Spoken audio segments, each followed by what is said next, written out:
Are you ready to join me in transforming fear to freedom? That's the objective of the show. Are you ready to explore with me and my guests? Are you ready to get into the deep and play? This is where it's at, and that's what it's all about. No medical advice here. Use discernment and decide for yourself if the information is right for you. All views and opinions expressed on this show belong to the individual and are not necessarily shared with the producer of the show. Want more details? Go to letsgetrealchattingwithcatherine.com. Now let's get real and have some fun. Who are we going to explore with today? Come on with me and let's get into the deep.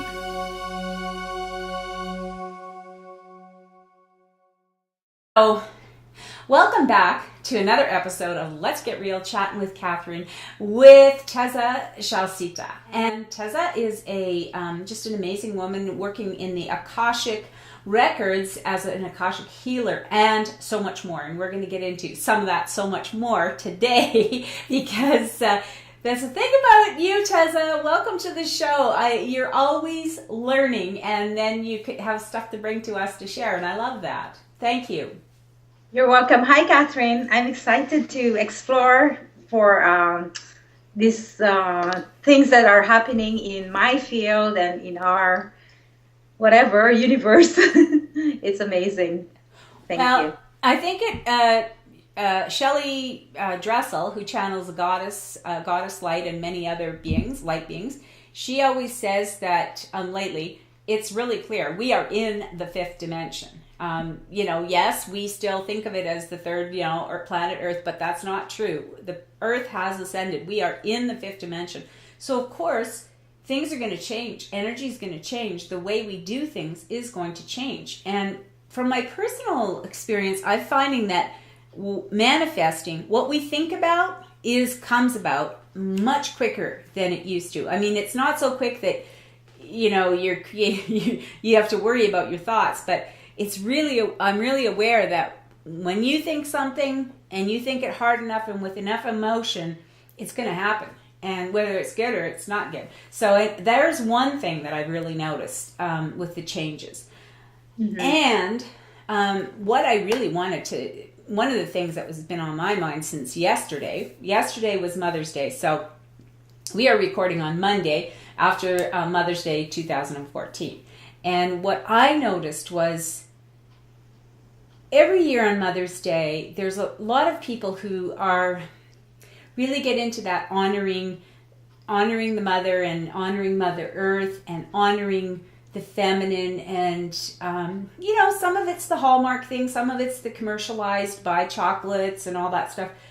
And I have no problem with that because I think that's our choice. If we want to buy chocolates and roses and flowers or whatever it is to honor our mothers, do it. Or if it's, you want to honor your own mothering, do it. There's nothing wrong with that. You don't have to. A lot of people get really caught up in the negativity. They'll say, oh, these people are all making money off it. So what? Mm-hmm. You don't have to choose that if you don't want to. And if you want to, it's available. But along with that is, for some people, and this is why I think a lot of people don't like the commercialization, it's the guilt. If you don't have that relationship, if you didn't have the mothering that you wanted, if you didn't have that nurturing experience, or if you yourself weren't able to mother the way you wanted to, and, it brings up the other side of the coin. There's respect and appreciation and all that. And then there's the other side of it where it's like, that wasn't my experience. I'm not, I'm not feeling that. And I noticed that myself with the cards. I was looking for a card for my mother, and I just found that so many of them talk to something that I would doubt if there's all that many of us who've had that perfect mother. And then, and it's fine if you want to buy a card and you don't care what it says, but if you're really reading the words and you're saying, I don't want to say that. I don't want to say my mother made me everything I am today. Or I don't want to say, because although, yes, there's a contribution, but it brings up so many emotions. And I know I'm being long-winded on this, but it's because so many emotions came up this weekend that I could see, not so much for me because I've healed a lot of that stuff, but I really could hear people's talking about my mother wasn't a good mother, or my mother, and so this brings me to you and the Akashic records and that whole point of relationships. I guess what I'm really asking from you is that my understanding is we have these people we travel with. We might be their mother in a previous lifetime. We might be their sister. We might be their husband and wife. We take on different genders, different roles. So what's the deal with, how do you see these relationships? Is there something to this mother-child relationship that is brings up some of our worst fears, our worst situations? Like, why is that? Why do we have these relationships that are, people say, well, why did I have a mother that just didn't nurture, didn't care? My mother didn't care for me at all. Why did she become a mother? And I mean, obviously we're talking about different circumstances, but generally, what do you think about this mother-child relationship? Because it's pretty important. Mm-hmm. And pretty intense or intimate. So what I see in the mother and child relationship in the Akashic records is before we incarnate, we have chosen our mothers, of course. So our soul has this resonance with our mother, who would be our mother on earth, right? Like if we are learning the lessons of self-reliance or independence, we are going to receive a mother that would be really very constrained or not being able to show affection. So it's always I find it's a total opposite of what we're trying to receive. So let's just backtrack a bit here. For some people, even the idea, sometimes when I talk about things with guests on the show, I know we've talked about many times, there's sort of an acceptance of a common belief. First being reincarnation, that's one of them. The second one is that whole idea that we choose our parents. So a lot of people say, I would never choose. I got an alcoholic mother, or I've got a drug addicted mother, or I had a mother who couldn't look after herself, never mind her kids, or I was abandoned, or whatever. So people really, there's right there. I would love you to, this whole idea of choosing. You chose this life, and then people get really upset. It's like, you're saying that I chose to have this terrible life. So can you? I mean, it's not the conscious choice. It's not our conscious choice. It's unconscious. So it's like our soul choosing this lifetime because obviously I believe in incarnations because I'm talking this way. Yeah. And because as I live this lifetime right now, I've actually been seeing all my incarnated past lives, and I'm reliving it, and I'm putting a seal on it. It's amazing. Like, I was a Buddhist monk in my past life, and now for some reason I've been attending, I took a refuge to Buddhism in April, and then I just recently went to an empowerment workshop yesterday. In the Buddhist tradition. Yeah, the Buddhist tradition, which is like actually it amazes me because I grew up as a Catholic and I was raised in that religion. But it's not about the religion; it's about my passion and my desires and the way I see things, my perceptions. So literally, I'm guided toward the wholesomeness of my soul. So with the mother and child relationship, it's a dynamic. It's a dynamic of energy, Because what I find is, like, I would just talk about myself because this is, you know, Yeah, you don't want to talk about your clients. I know you have lots of clients and experiences, but no, of course not. Yeah, and and you know what? That's the thing. You've had such an amazing life that you have the experiences to share. So please do. Yeah, like my mother was very strict, and there was a lot of unforgiveness. So she died without asking forgiveness from me because I was an incest survivor, right? So when she died, I literally couldn't fathom why I wasn't crying. Yeah, so there was a part of me that wasn't understanding why I wasn't crying about my mother.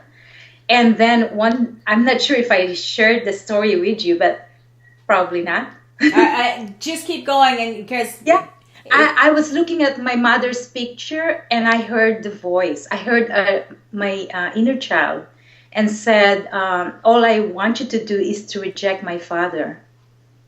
And I was like shocked. This was after she died? Yes, this is when she died. And this child talked to me. And I started crying like a river. And after that incident, in my dreams, my mom comes to me and asks for forgiveness. And she comes to me every time. Like on Mother's Day, she actually came to me the other night.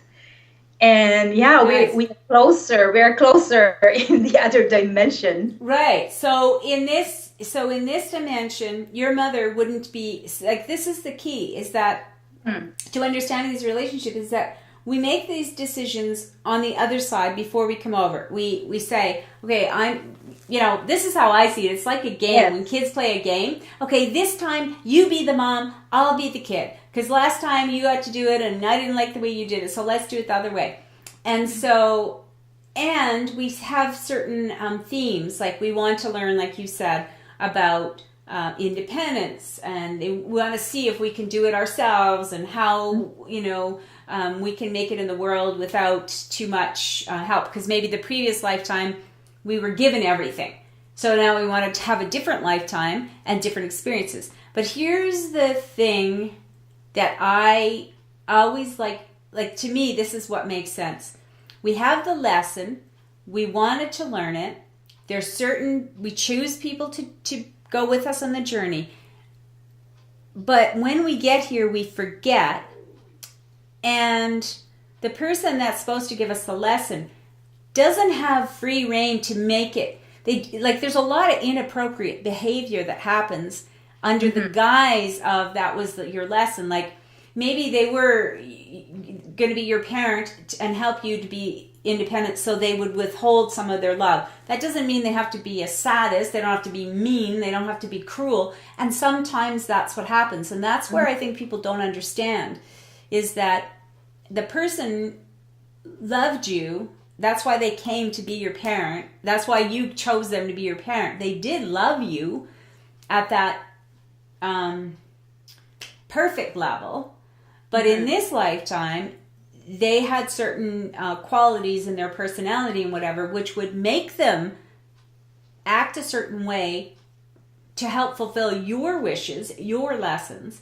But they get carried away sometimes. Like they get like your incest. So you mean that might be, there was a lesson there for you, but incest is not appropriate. And so, but the agreement was made, and then people will look at it and say, but the behavior, they took it too far, or they overstretched their, and that's what I think is important to understand. Like the agreements are there. You might have been born to alcoholic parents on purpose because you wanted to see how you could handle life without nurturing parents. And then it turns out they're not only alcoholics, but they're abusers, and they're going to beat you every day. Well, that wasn't part of it, maybe. Is that true? Like, do you see it that way? Well, I see the bigger picture in terms of our energy as well. Like Okay. our lessons is our energy. So if I come here as for example, a rescuer, and I would create or attract people that I would rescue because we have a contract. It's like an agreement that I'm going to rescue this person, and this person would play the victim or something. Right. So until I see the lesson why I'm rescuing, then I would be more detached, or I would be, I would have no expectation in helping others. So unless I see the whole picture of my energy, where I'm leaking and where I'm giving too much or not helping myself. This is why I like holistic healing. So when people are in tune with their energies, their archetypes, their blueprints, they'll be able to understand the bigger picture of their life. Because it's not only a mother is actually just a part of our inner child, which is one of the archetypes. And we have a lot of archetypes that are manifesting in our own field. Like for you, for example, is a networker. And as a mother, obviously we are mothers. That's the archetype of a mother, which is the nurturing. And this archetype is actually a neutral energy. So that means you could transcend it, or you could be stuck in the dark side or the shadow, which a mother could be a manipulator, dominant, and that's the shadow of being a mother. And the transcendent side of being a mother is the nurturing, the nourishing, the loving unconditionally. So once the mother understands why she's doing these things to her children, and she would be able to be aligned to that archetype, she would be able to understand her role as a mother. So I'm seeing all these archetypal energies that we create in our timeline. But when for people, like there's people who, like you say, your mom, she died without asking forgiveness for not protecting you from your father, right? Like that or not even like being sorry or acknowledging that it happened. Right. She was able to tell me that in person. Right, but probably because she couldn't protect you. She didn't protect you, and so you would feel like you failed, and so better to pretend it didn't happen than to think you didn't do your job as a mother, right? So, but she didn't see that or know that, have that awareness in this lifetime. So so when she left, then you were able to, because of what you're doing, able to go through that and help her, which is my other question. So what wasn't forgiven here, and then when you work energetically, you can resolve and understand and forgive.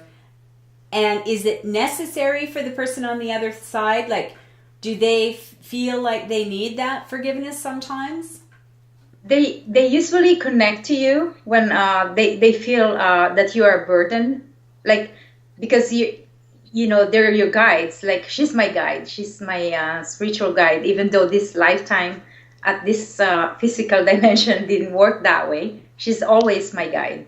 So in the other timeline, actually, it's amazing. Like, we went to the past, and in that incident that it happened, she pulled my father and said, you have to ask forgiveness to your daughter. Wow. And yes. So we recreated my incident, the past, and it was amazing. And she felt empowered. Like, I'm watching a movie, like watching a movie that went to the past and she recreated her action.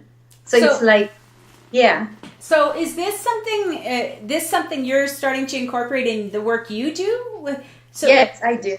So for people that have had experiences, say they had a life, this lifetime, that they had not a good relationship, whether it's the mother or the child or any other relationship, I guess. What do you do? Like, can you tell me a little bit more about what does that mean? Like, I would come to you and say, I have not a good relationship with my mother, and I'm trying to figure out why, and I'd like to heal it. Is that all you need, or does the person have to know? Like, what if it's not something like incest? What if it's something else? Usually they come, sometimes they come they're withholding information. So when I'm going through the reading or the healing, it will come out from them, and then that starts the opening. So like a person, for example, would come to my healing and would not tell me about her broken relationship with her son, and I would see that in my healing, and then she opens up and asks me how she could see this situation in a bigger picture. And then she would shift her perception, and she would be able to connect to the spirit, to the soul of her son. So that's how. Okay, so, but how, like this past life stuff that you're doing where you're seeing the movies and whatever, does that just happen in a reading, like distantly like this? Or is it, how do you does a person have to see you in person? Is it a series of meetings, or how does that work? They book for a session like through Skype or telephone or persons. They come here. I have clients from like Vernon, British Columbia, somewhere far. So they come, and it just happens that way. Like it comes to you when when you're ready to be able to release and let go. Because Akashic Records is really the healing of the heart, and the pathway that we use is through a prayer. So the first prayer is actually about forgiveness. Right, but like a person who's listening to this, would they basically feel that connection to you? Okay, I've got a relationship and I don't understand how it's like it is, and I want to heal it. Is that really the opening? When you feel that kind of calling, is that other than just curiosity? Because I think sometimes it's just we're curious, like, wow, what happened in my past life? Like, and how does it affect me in this one? Because that's the other part. Can you address that? What happened so we've had, most of us had hundreds, if not thousands of past lives, not just on this planet, but in other dimensions, other places. So is what we're happening here each lifetime, is it, I mean, you've already kind of alluded to that, but I'd like just a little more clarity on this lifetime is not a standalone experience. We are drawing on all these other lifetimes, right? Yes. We are actually like a hologram. So this lifetime is just a slice. Like if I'm going to see a pizza, it's just a slice of the pizza, the whole pizza. So every dimension that we're attuned is another slice of the pizza. Wow. So, yeah. So it's like obviously I'm connected to my parents who are in another dimension, and when I go to my dreams, I'm there or they're here. It's like there's no time and space because it's a hologram. But are they your parents in the other space? Yeah, I always see them. No, but are they in the role of your parents, or you just know their energy, or do they show up as your parents? Yeah, they're I visualize them. They're here. So there's no I guess because I have that gift of vision. So I'm so connected to vision, and they come so real. So it's like another part of my lifetime is being played. But when you what I'm getting at is your parents in this lifetime had a certain way they looked. So in another, when you interact with them in another lifetime and you're not a woman, daughter, you're the father, whatever, like, do you ever see other lifetimes of where it's them and you recognize them by their energy or by something, but they're not wearing their same bodysuit, so to speak? Actually, they're still the same, and they're young. They're younger. It's not the old 90 years old. My dad, it's not his old 90. He was actually on Mother's Day. He gave me a ring. Yeah, he was a young man, and he gave me his ring, and then I said, "Oh, you should have bought more rings because there's 10 children." But you're only seeing them as your parents. You're not seeing them in the other roles, that lifetimes that they played. You're not seeing them that way. That's what I'm getting at. You know how yeah. I'm only seeing them as parents because obviously they have a message for me. Right. And yeah, it's just But awesome. when you go to other lifetimes, okay, when you go to other lifetimes that you've had to, Yes. Okay, do you see other people in those lifetimes, and are they also your mom and dad? Oh, this is different. Like I'm surrounded by young people right now who's working with me in my books, and we went to a Buddhist empowerment yesterday, and I feel, and I've seen their lifetimes with me as monks. The Wow. three of us were monks. Yeah. And yeah, it's just amazing. And we see ourselves, I see them, walking in Tibet and the mountains. It's beautiful. So that's our plan for the years to come, to walk in Tibet. Really?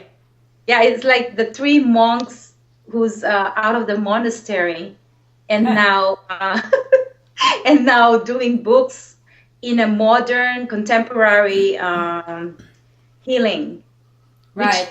And Like my healing is not in what I see in religions. They serve as a path, like a tool to create holistic healing. Right. So in Buddhism, I find really the amazing tool of meditation and mindfulness. Like I see mindfulness is really important when Right. we become, mindful of our thoughts, our speech, and our actions. Then we literally become more aware of what we're doing in this timeline. and what we're creating. So, Yes. so when we have, and everything is written in the Akashic records. Everything that ever happened or ever will happen is written in the Akashic records, correct? Yes. So if, because I see some people sometimes, and they had a bad experience with someone, and they just don't want to forgive, because they think if they forgive, they are saying it was okay what happened, or they're afraid it'll happen again.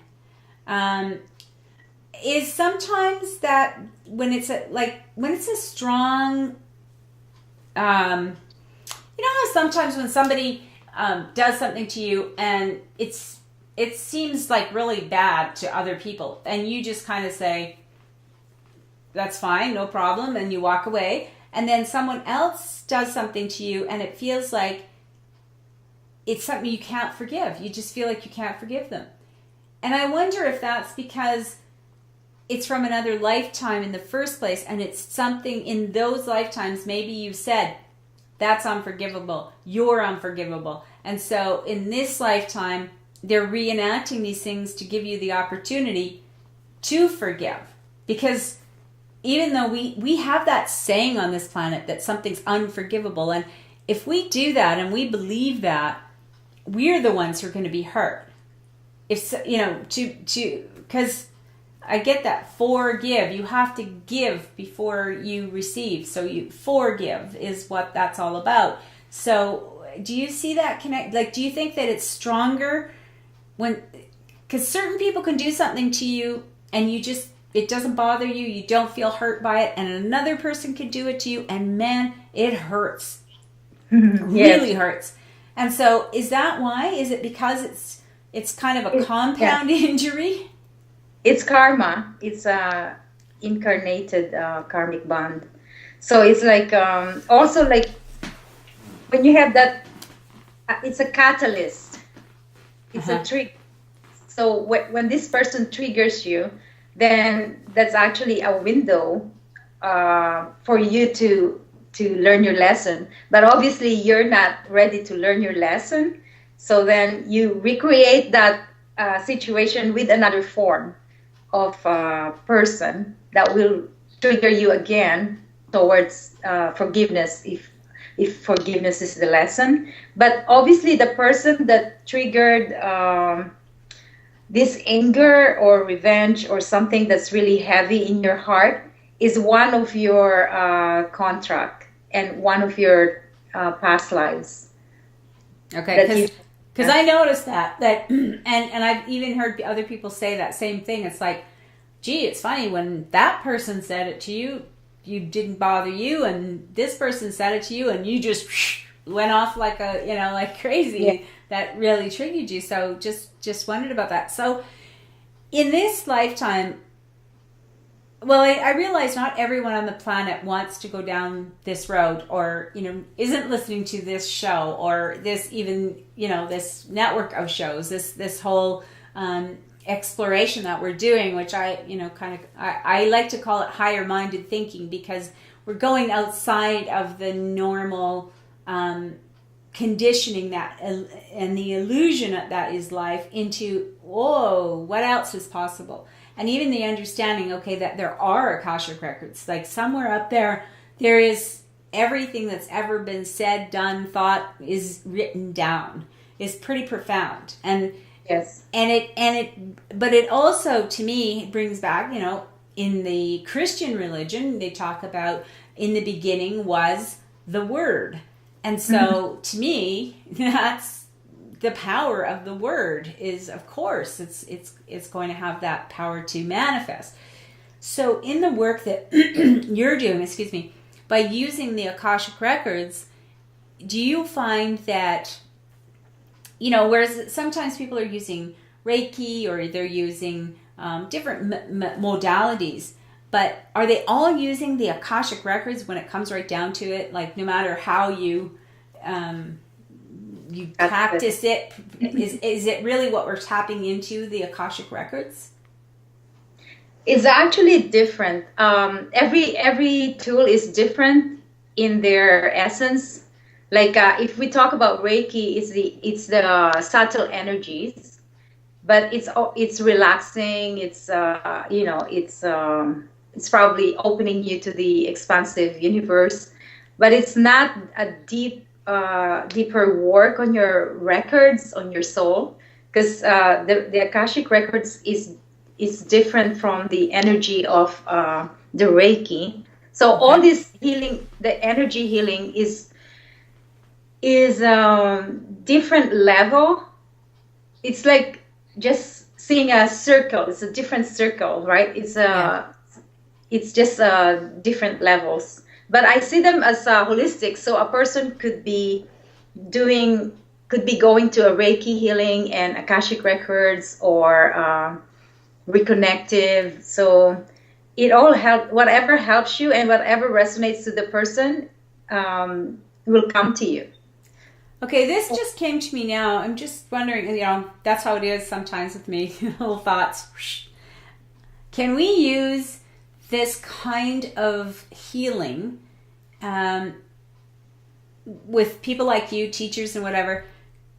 We're healing relationships through this kind of healing. Can we heal the relationship globally to the wars that have been on the planet? Could enough people use this kind of technology or this healing energy modality, whatever you want to call it, to heal that? Like, I see it as karmic, and I don't know, maybe you can explain this better, but the cycles of, like, right now we're seeing going on in the Ukraine and Russia and the United States, and there's all these players involved, and it feels like this big web of things going on that are connected. It reminds me a lot of World War II, where we didn't know about all the things all the different things that were going on. We only knew about, and I wasn't alive then, but I from what I've read and watched and seen the propaganda and such that was out at the time, there were a lot of players. And I'm just wondering now, it's my understanding, we've collectively decided we aren't going to have a nuclear war. We are not blowing up this planet, and there's too many light beings and angels helping us to make sure that doesn't happen. However, it seems like something is playing out. Like this looks familiar to me, what I see right now, that we've seen this before. So is there a benefit, or is there anything that I don't like to say should do, but is there something recommended in using the Akashic Records that could help us to create peace and harmony, on the planet for everyone? Or is everyone individually have to do their own... Well, it feels like there's two things. You got your individual relationships, and then you've got relationship of your country with the rest of the world, and then we got the world, all the countries with the planet.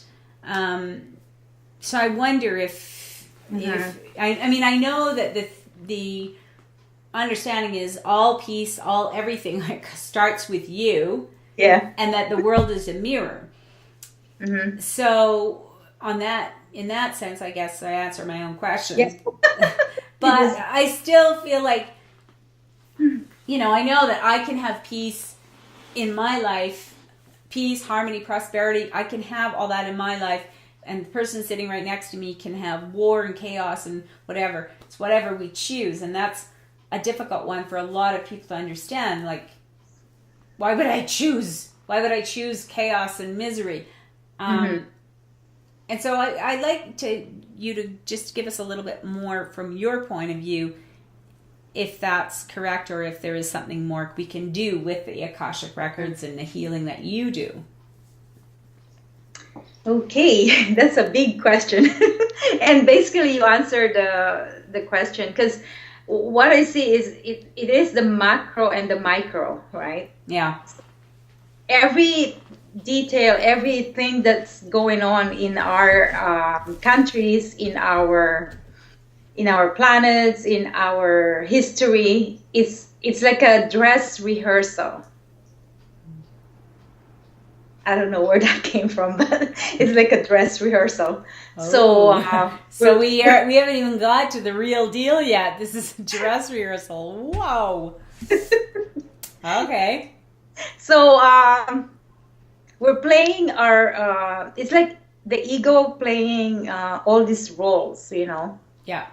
Yeah, like politicians keep playing their politician role, and the victims playing their victim roles, don't you think we're just making sure here? Don't you think we're done with that though? Like, not everybody. I guess everybody hasn't got to play those roles. And that's kind of what I feel like is everybody wants to play the rescuer, the hero, the perpetrator, the persecutor. Excuse me. We all want to play those roles, and maybe we've played the hero in a lot of lives, and now we want to play the victim. But it feels like, well, then again, I'm back to, I feel like that we don't need to keep doing that. Yeah, it's a circle of life. So the people that are still doing it are not in the higher consciousness, right? Like what we're doing is expanding our horizon. We're giving light, and we're sharing our wisdom to other people that are still in the box, like inside the box. We're in the circle now. If we're talking about the holistic, the hologram, it's expansive. So all these people that are in that vibration of war, conflict, chaos with family members, countries, they're just playing a dress rehearsal, like. And then finally they were able to, just like the emperor, the king, and then he's walking and nobody knows he's naked. Oh, everybody knows he's naked. Except for him. Yeah, never him. So it's like, and the way that we could only shift or help is our own self. We could only take care of ourselves, which is obviously, that. So for me, I'm responsible, and I'm aware what I create in this timeline. Mm-hmm. And so in my own little world, I have my nursing, that's my grounding, and I do my meditation and I share my healing. So that's my little world that has a rippling effect, which I don't give an expectation on what this creates, but I just focus on what I could do for myself, because I am responsible for this timeline, for my soul and my consciousness. So whatever, if every one of us have this focused attention and creation towards our higher self and our unified consciousness, then we will have that peace and global peace, right? But obviously, not all one of us. Like, I'm seeing a circle, and one person is a dot. So each one of us is a dot. Like you, me is a dot in this circle. Oh, I'm seeing an Earth.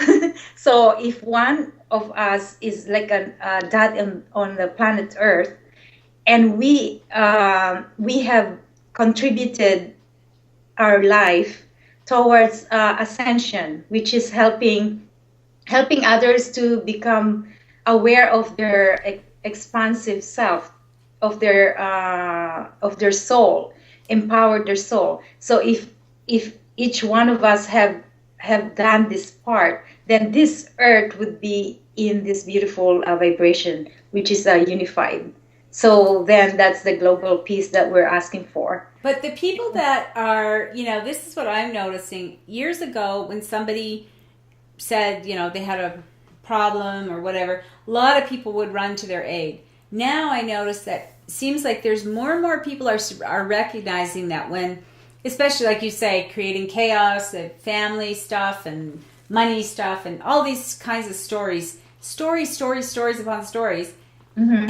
And you look at them and you realize you can see how they've created these stories and about how they're disempowered and how they're, you can see it's a choice. And the reason you can see it is because you've been there. Usually, yes. Either in this lifetime or other lifetimes. Yes. But what I notice is it's an interesting time because, I'm a very compassionate person, and when I see somebody hurting or in pain or whatever, I want to help. But at the same time, because of the work that I've done, I can see now how my helping, it doesn't help. Mm-hmm. That, like I can offer another way of looking at it. I can offer, have you ever thought of this? Or, that kind of thing. But the truth is, what I'm noticing a lot now is people that are in that stuff, they don't want to hear there's another way. They don't want to hear that it's easier. They don't want to hear any of that. They want to hear they're right. They want to win at all costs. And they don't, if you said, the easiest thing for you to do would be to walk away, and then you can just tell it's like, no way. I will fight and fight and fight because I'm right and I must fight. And you look at them and you think, what a waste of your energy. But yeah. Yes. But I think it's important for us to acknowledge that what they're doing is honorable. It's their path. It's their choice. Yes. They have to work it out. It's nothing wrong with it. Yeah. It's not judgment about it. Yes. Let them live their life. Like it's their own soul's journey. So we could only take care of our own soul's journey, and the rest is give them compassion and don't pay attention to what other people negative situation is, because it's not your responsibility, really. It's their own choice. Well, I noticed that you hear, like, sometimes people like, don't you see I'm being persecuted? Don't you see I'm a victim? And you really want to say, no, I don't see it, because I know that you have the same power as I have. We all have the connection to source. So it's ridiculous for me to think, if I thought you can't, then that would be arrogant. That would be me saying I'm better than you are because I have a connection to God and you don't. So those people who are not wanting, it's an interesting word, but it is a wanting, it is a desire in them to create these scenarios that they work out on their own. Mm-hmm. And like if somebody comes to you, let's say, and says, my life is chaos, I have all these things going on. When they come to you and ask for that help, then it is appropriate to offer that help, correct? Yes, because they come of their own help. Yes. Yeah, but if you were with all that you know, and you were living in an apartment building, let's say, and your neighbor was going through all kinds of stuff, you wouldn't go over and say to them, you could stop. No, that's not our business. And that's why we get into trouble sometimes when we interfere in other people's business, isn't it? Yes, because it's not our that's the rescuing. It's not our business. Yeah. To put our nose there. Yeah, well, and that's why, it's the same as what's going on globally.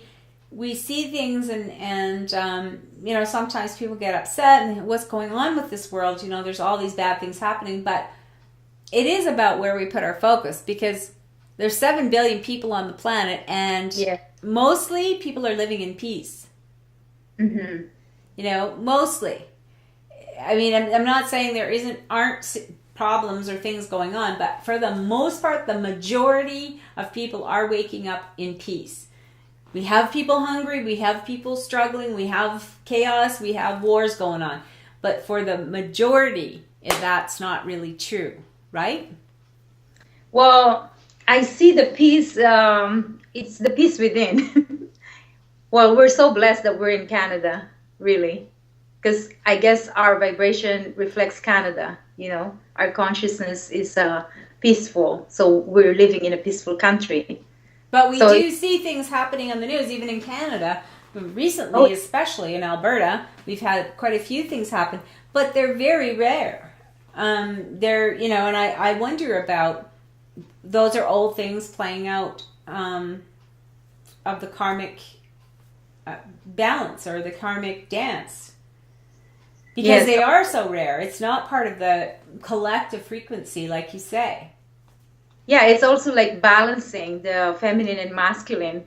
And we're realizing we're clearing a lot, like the mayor of Toronto and all that. There's a lot of addict archetype that's playing in our world, which is like the teenagers, So when a news comes out like that, it is actually a trigger. Because collectively, this is happening in our generation. Uh-huh. He's only playing an addict mayor, but it's actually happening within our psyche. Wow. Yes. Yeah. So we each play our part, our role to sort of to create that big event. Oh. And then heal it. Am I correct? Yeah, and heal it. Yeah. And as we're opening our eyes to what the news is giving us, we're actually looking deeper inside of our addict archetype, if some people are in that archetypal energy. So they're truly opening. So what happened is he's a catalyst to open the addictive energy of humanity. Because every addict in the world will be listening and will be looking within their psyche how to release this addictive behavior, because there would be no escape, because an addict archetype is actually amazing because it's about congruency. So when your mind and your heart is aligned, you have no escape anymore. You have no denial. So you become congruent and authentic to yourself. Wow.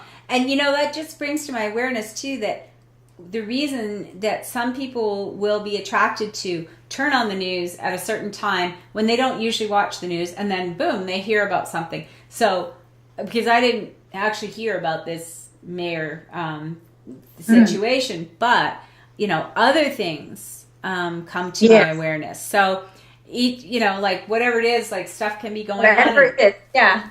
whatever we need to know will come to our awareness. That's why, it doesn't really matter if you watch the news or you don't. Whatever you need to know is going to come to you one way or another. Yeah. We're like a radio station. So our frequency, we receive this frequency, this vibration within our field when we have to see it. So obviously I have to see it because I'm around, and I have to understand the archetypal addicts. Yeah. And I'm teaching archetypes too. Well, obviously I had to see it. That's what I'm saying is you brought it to my awareness. I wasn't seeing it on TV, but that's the whole thing, is that you don't have to be watching TV. You could be on the bus and somebody else will talk about it. You're always, it's going to come to you whatever you need to know. And I think that's what's so cool about when you are aware of being on this planet and how things really work. And, it's very cool. So is there anything else that you really feel like you'd like to share today in this, our chat? Because I really enjoyed this, Teza. And I know people can work with you personally, and all that information is on the website as well. Let's Get Real chatwithcatherine.com. But also they could chat with you on Facebook, and are you on Twitter and yes, Twitter. I'm not really active on media, but once in a while I when I'm on my days off, I do my postings and stuff. But yeah, I'm open to anybody. Like, they can work with you distantly, Skype, telephone, in person, all that. And now you were also doing a book club. Do you want to mention that? Yes. Is it open to other people to join now still, or? Yes. It starts in June, so every Thursdays from 6 to 9. People comes to. We read the books, so 5 chapters once a week. And it's awesome because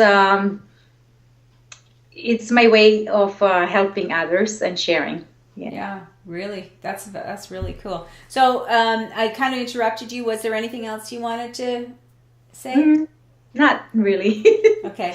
We covered a lot, and I think that the key is just to give people a little bit of how this works and what it's like to work with you, so that if they want to, they can connect with you, and to know that there is help available, and that you don't have to go to your grave holding on to anger and resentment and so forth of family members or whatever. Even if they are already passed, you can heal that, and you do it for yourself. I mean, that's the thing, that you do it for yourself. Well, thank you so much, Teza. It's been such a treat to chat with you again today, and I want to thank everyone for watching and sharing and letting people know that this kind of conversation is going on online for your benefit and for our pleasure.